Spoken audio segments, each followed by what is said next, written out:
Hello students, we are going to start chapter 2 Nutrition in Animals. Animal nutrition, the mode of taking food by an organism and its utilization in the body is called nutrition. Animals get their food directly or indirectly from plants. We can say that animals totally depends on others for their nutrition like plants, and the mode of taking food by these organisms and its utilization in the body is called nutrition. Animal nutrition includes nutrients requirement, mode of taking food, and its utilization in the body. Digestion, the process by which complex food substances are broken down into simpler substances called digestion. It is the process in which the complete breakdown, or we can say the complex molecules of food particles break down into simpler one. And when these food particles digest or gets completely broken down to simple one, then the energy is released, and due to which we are able to perform all the activities. Different ways of taking food. There are variety of animals present on the earth, and each animals are different in their food habits. Like snail take grass and the mode of feeding is chewing. Ant, it eats insects and the mode of feeding is scraping. Eagle, it eats flesh and the mode of feeding is swallowing. Hummingbird, its food is nectar and its mode of feeding is sucking. Lice, its food is blood and the mode of feeding is sucking. Mosquitoes, its food is blood and its mode of feeding is sucking. Butterfly, its food is nectar and the mode of feeding is sucking. Housefly, its food is decaying matter and the mode of feeding is brewing. This is the picture showing variety of animals, organisms found on earth. Digestion in humans. The main parts of the alimentary canal are buccal cavity, oesophagus, stomach, small intestine, large intestine, rectum, and anus. The main glands are salivary glands, liver, and pancreas. The alimentary canal and the glands together is called the digestive system. As we belongs to the human beings organisms, so here is the detail about the digestive system of human beings. This is the diagram which is showing the alimentary canal, which consists of mouth, we can also say vocal cavity, esophagus, a pipe-like structure, then stomach, then small intestine, large intestine, rectum, and anus. And there are various glands which also help in the digestion of foods like salivary glands, liver, and pancreas. Number 1 is the mouth and the vocal cavity. Food is taken into the body through the mouth. This process is called ingestion.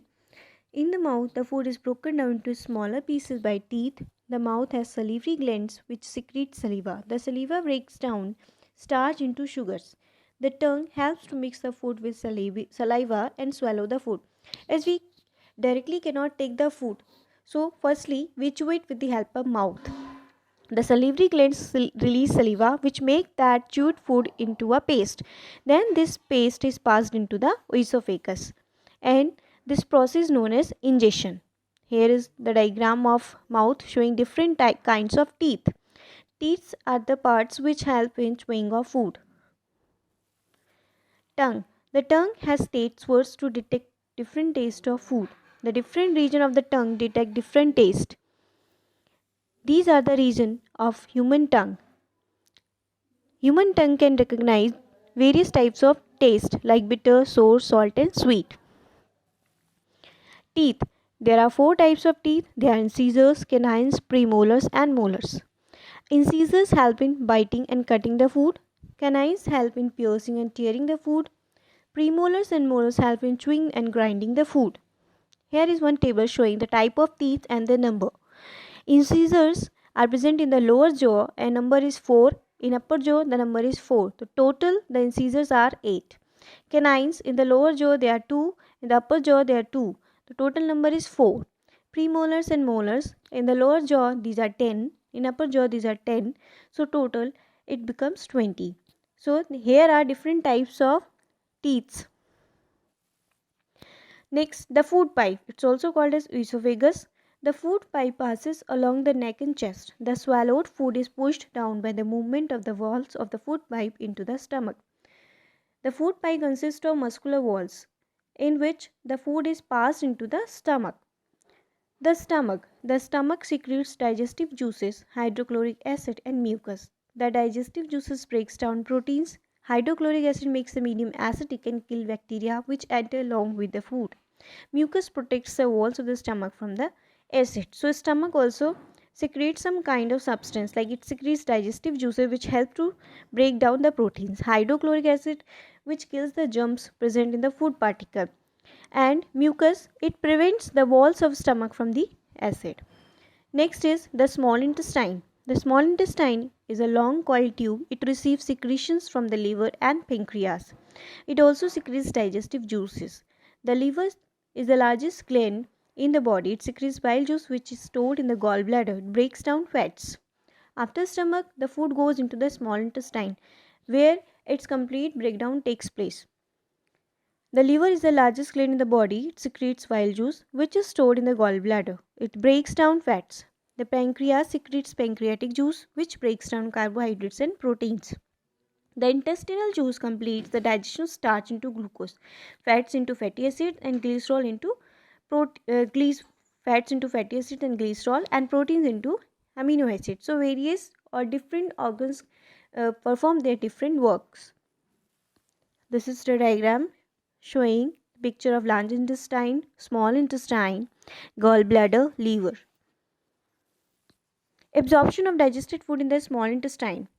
When the food is passed from the stomach, then in small intestine, the complete breakdown of the food particles takes place.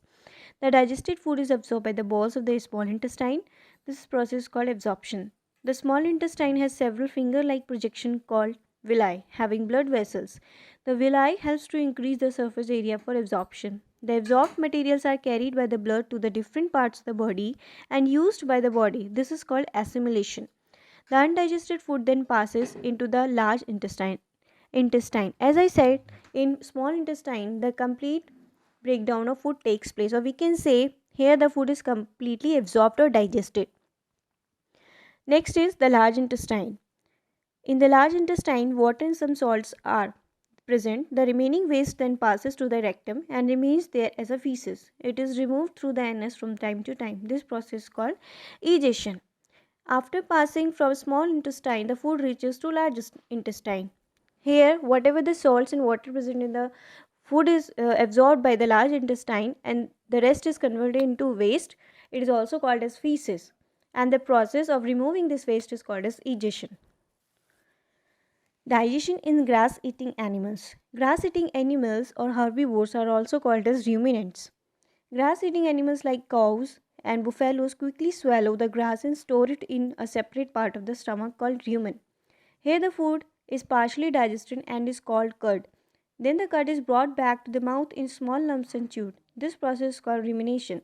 The chewed food then passes into a sac-like structure between the small intestine and large intestine. The cellulose in the grass is digested with the help of some bacteria. As ruminants are totally different from the human beings, so their digestive system is different. Feeding and digestion in amoeba. Amoeba is a single-celled organism found in pond water. The cell has a cell membrane, cytoplasm, and a nucleus. The cytoplasm has many bubble-like vacuoles. The cell has finger-like projection called ceropodia or false feet, which helps it to move and capture food. When amoeba comes near food particle, ceropodia is produced around the food particle. The food particle is trapped in a food vacuole. In the food vacuole, the food is digested by digestive enzymes and absorbed.